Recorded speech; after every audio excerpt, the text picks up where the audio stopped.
Olá, estudante! Bem-vindo a mais uma aula de Geografia. Eu sou sua professora Ziza e hoje nós vamos falar sobre os domínios morfoclimáticos, equivalente ao 7º ano. Referente ao PET 4, nós falaremos das semanas 1, 2 e 3 e, junto conosco, nós teremos o intérprete Daniel Costa. Lembrando que estamos começando um novo bimestre. Hoje falaremos sobre os domínios morfoclimáticos. No dia 9, falaremos sobre os principais biomas brasileiros, 9 de novembro. E dia 7 de dezembro, falaremos sobre os impactos à biodiversidade brasileira. Então, qual habilidade vamos ter como referência para a aula de hoje? Vamos identificar e caracterizar os domínios morfoclimáticos a partir da dinâmica dos componentes físico-naturais no território nacional, bem como sua distribuição e biodiversidade. Então, domínio morfoclimático no aspecto natural. Na próxima aula, que nós vamos falar mais sobre como que esse homem está transformando, impactando e os detalhamentos, né?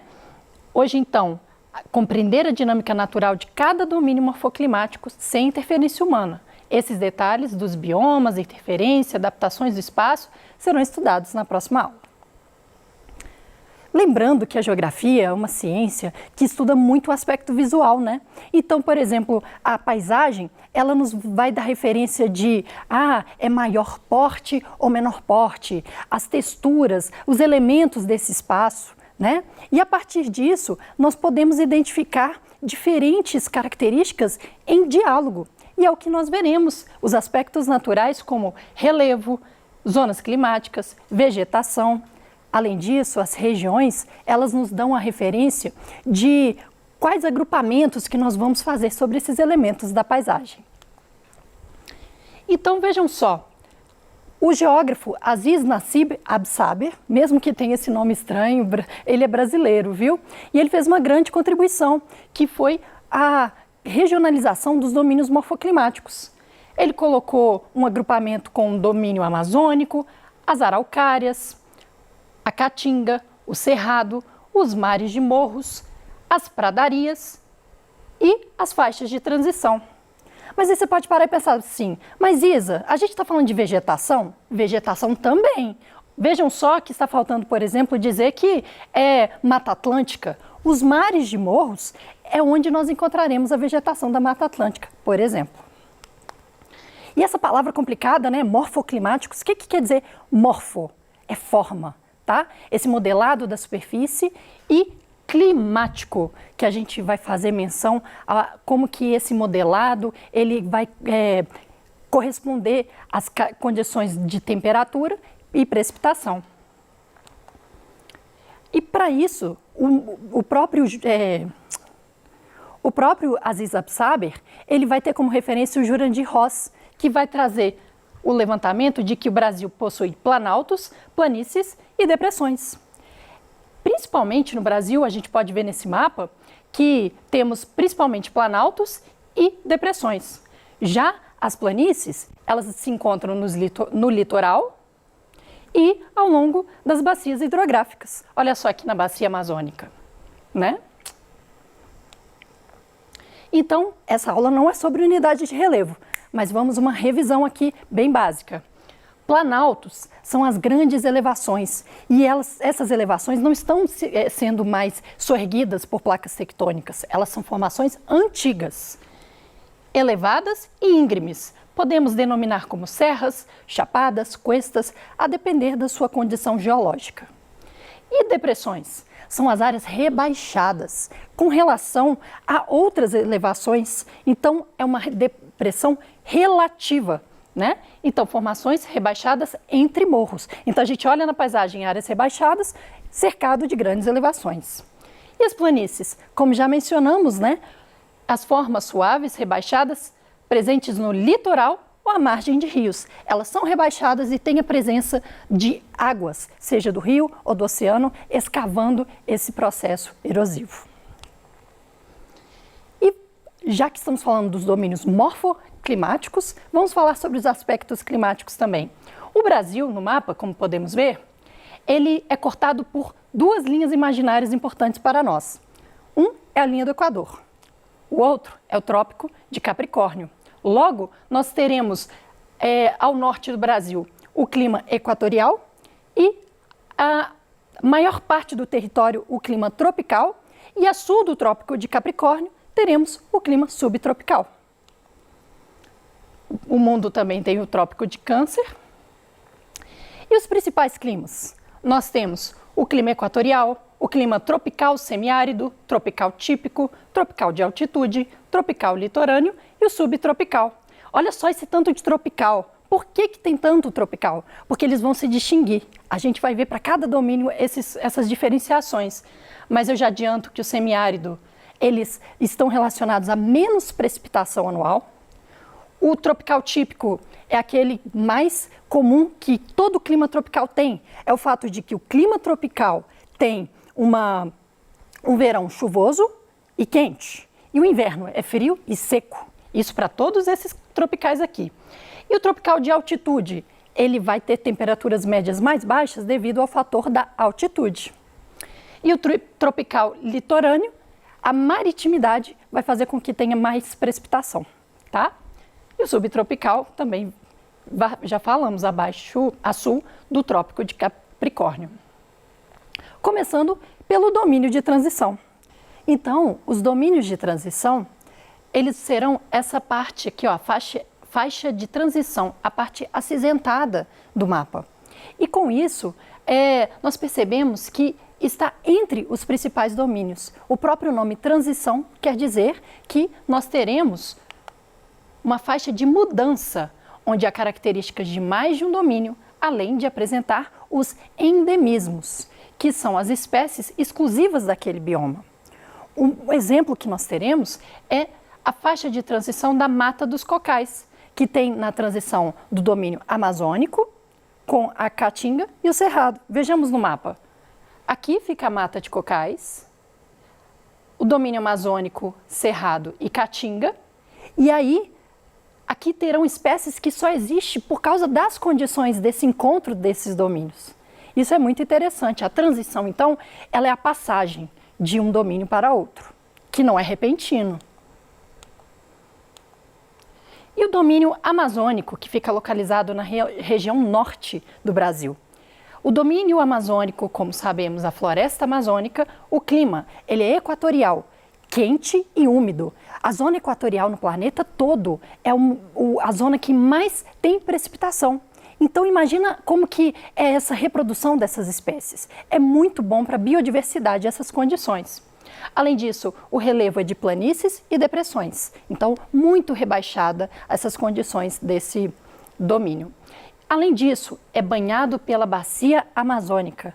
Gente, não tem como a gente pensar em domínio amazônico sem a bacia hidrográfica amazônica, uma das maiores do mundo em volume e extensão.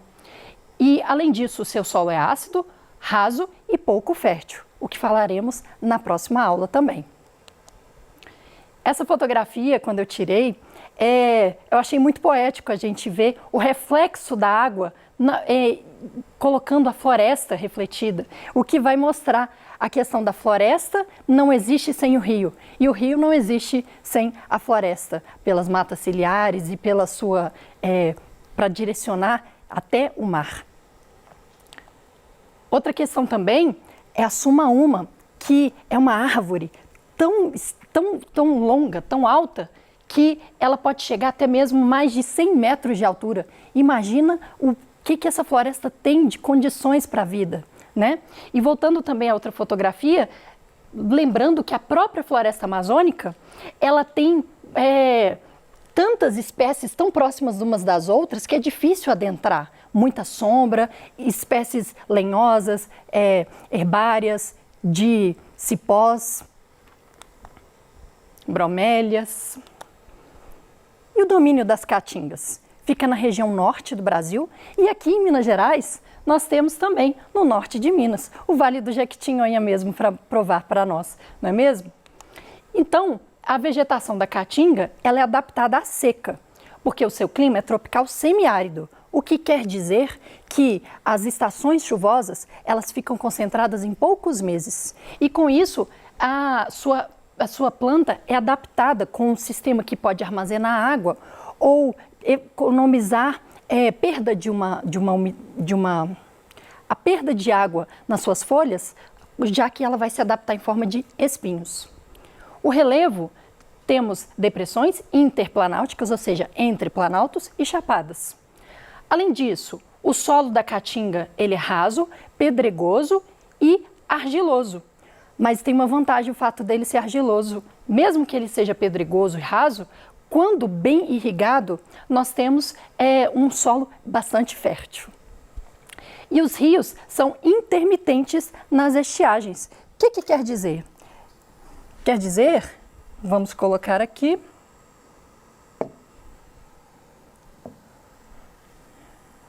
quando nós falamos que o rio é intermitente, é a mesma coisa que nós dizemos de um rio temporário. E ele é temporário só nas estiagens. O que quer dizer estiagens? Na seca. Certo? E uma coisa, então existem rios que eles são perenes, eles correm o ano todo, mas os intermitentes eles só vão existir nos eventos chuvosos do ano. Opa! Muito bem. E aqui, o domínio das caatingas, então identificaremos os cactos, campos abertos com poucas árvores e mais espaçadas, não é uma formação florestal. Aqui nós temos exemplo do cacto mandacaru, que tem na música, né? Mandacaru quando fulora lá na seca. E sim, também teremos espécies arbustivas e espaçadas. Outras espécies que nós encontramos, gente, a caatinga é muito biodiversa. Então temos umbuzeiro, juazeiro, jericó, angico, suculentas que todo mundo está adorando ter na sua própria casa, cactos como mandacaru, xique-xique, coroa de frade, quipá, né? Muito legal. Temos que valorizar mesmo os cactos da nossa nação, né? E o domínio de cerrados que nós temos aqui em Minas Gerais? Nós temos em Minas Gerais, nós temos na região centro-oeste, temos no estado de Tocantins e Bahia. A sua vegetação é de troncos retorcidos, raízes profundas, folhas e casca grossas, matas de galeria. As matas de galeria vou explicar mais um pouquinho à frente. Mas vamos atentar a esse detalhe. Os seus... cadê? As raízes profundas. Essas raízes, elas vão ser tão profundas e tão conectadas umas às outras que elas quem serão terão um papel ambiental muito importante para que a gente tenha uma saúde do nosso rio. Os nossos aquíferos, eles vão ser bastante abastecidos pelo papel dessas raízes. E, além disso, cascas e folhas grossas também, né? E o relevo é de planaltos, serras e chapadas e depressões. E o clima tropical típico. E o seu solo é profundo e ácido. Olha só essa fotografia da Chapada dos Guimarães. Ao fundo, a chapada. E abaixo temos a depressão, onde tem esses extensos campos de cerrado. E com com a aparição dos campos abertos entre arbustos e gramíneas. Árvores que não passam nem de 3 a 5 metros, é bem baixinho, né? Muito bonito de ver. Também troncos retorcidos de cascas e folhas grossas. Olha só esse exemplo, isso daqui lá na Serra do Cipó.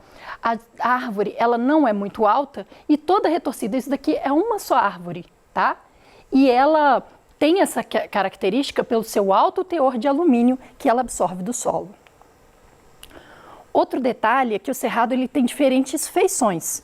Aqui nós podemos encontrar a transição da feição de cerrado de campos abertos e o cerradão. E o que vai mudar na paisagem é justamente a disponibilidade de água. Quando tem mais água, mais denso vai ser. Quanto menos água e as condições do solo menos propícias para uma formação de lenhosas, ela será mais baixa. E olha só a mata de galeria. A mata de galeria, ela é a mata ciliar do cerrado. É curioso que quando a gente anda pela paisagem do Cerrado, a gente pode ver ao longe corredores de vegetação mais densa. A gente pode ter certeza que ali vai ter uma nascente ou um pequeno córrego. O papel ambiental das matas de galeria é muito importante. O Cerrado, ele é muito importante para a qualidade da vida do rio, as suas nascentes. E aí? Daqui a pouco a gente vai chegar nos próximos domínios. Vocês estão anotando tudo? Então vamos continuar. Os mares de morros, que são os domínios que encontraremos a Mata Atlântica. Além disso, o clima tropical de altitude e tropical atlântico, que é aquele que vai ter a maritimidade, ó. Mares de morros ligado à Mata Atlântica que vai trazer essa umidade. E com isso, mais biodiversidade, tanto quanto, digamos, em alguns pontos da floresta amazônica. E o relevo de planaltos e serras de formas suaves. E esse topo, ele é mais suave, esse topo. Além disso, apresenta grande biodiversidade devido ao clima tropical e proximidade do Oceano Atlântico. Olha só que fotografia interessante, próximo do Rio Doce. Aqui nós percebemos as colinas bastante suaves. É por isso o nome domínios de mares de morros, porque parecem ondulações na superfície. E o domínio das araucárias, ela será encontrada na região sul, nas regiões de terras altas, além de encontrarmos em São Paulo, Rio de Janeiro e no estado de Minas Gerais, na porção sul. As araucárias, elas são os nossos pinheiros brasileiros, né? Então a vegetação mata das araucárias ou pinhais. Um clima subtropical úmido, com temperaturas amenas e chuvas bem distribuídas. Detalhe que essa caracterização do clima também vai ser a mesma para as pradarias. Então vejam só, é um clima subtropical, a sul do Trópico de Capricórnio, com temperaturas amenas, então as temperaturas mais baixas do país serão encontradas lá, e ainda sendo altitude, também mais frio ainda. E chuvas bem distribuídas, mês a mês, sempre tem um registro de precipitação, diferentemente do tropical. E o relevo, planaltos, como a Serra do Mar e a Serra Geral. Além disso, seu solo é de terra roxa, é muito fértil. E essa umidade do clima tropical, subtropical úmido, que vai propiciar essa formação florestal. Olha só que interessante, parecem verdadeiras taças, né? Que elas ficam arqueadas para cima. Além disso, elas são adaptadas em ambientes de grandes altitudes, expostos ao vento, baixas temperaturas, com folhas adaptadas em formas de agulha. Essa adaptação ela é tão específica que acaba que não tem tanta diversidade nas florestas das araucárias. Alguns arbustos, mas no caso dessa forma de agulha, ela é uma adaptação de milhões de anos ainda, porque essas folhas elas são cerosas e fazem com que elas percam, por exemplo, a água, e com isso elas não congelam com as geadas, ou até mesmo na possibilidade de uma neve. Aqui temos mais exemplos de araucárias, e aqui uma floresta de araucárias replantada, muito mais densa, né?